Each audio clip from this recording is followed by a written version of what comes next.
రవి, నువ్వు ఆఫీస్కి సరిగ్గా రావడం లేదు, టైంకి కూడా రావడం లేదు. అందువల్ల నేను ఉద్యోగం నుండి తీసేస్తున్నా. ఇక నుండి నువ్వు ఆఫీస్కి రావాల్సిన అవసరం లేదు. అట్టనా? నువ్వేం తీసేది తొక్కలో ఉద్యోగం? నేనేం మానేస్తున్నా? నేను కంపెనీకి ఓనర్ కాబోతున్నా. ఏం పీక్కుంటావో పీక్కో. నేనే అప్పుడు చాలా మందికి ఉద్యోగాలు ఇచ్చేస్తా. నీ ముఖానికి అంత సీన్ లేదు కానీ వేరే కంపెనీలో కూడా నీకు ఉద్యోగం రాకుండా చేస్తా. ఏం చేస్తావో చేసుకోపో. నా లవర్ ఫుల్ రిచ్. నా మామకి పెద్ద కంపెనీ ఉంది.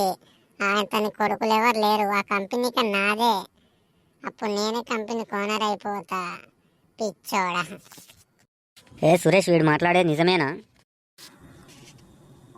అవునరా గుడ్డోడా. ఏ సురేష్, ఎక్కువ మాట్లాడుతున్నావు, నిన్ను కూడా తీసేస్తా. కుర్చీ మడత పెట్టిద్దేం. నా ఫ్రెండ్ కంపెనీ ఓనర్ అయ్యాక ఆ కంపెనీలో మేనేజర్గా నేనే ఉంటా. తొక్కల నీ ఉద్యోగమే. ఇంతకెవర్రా అమ్మాయి? ఇంకెవరు, నీ కూతురే. అరే పారా సరే, మా మామ గన్ను పేల్చకుండానే బుల్లెట్ దిగింది.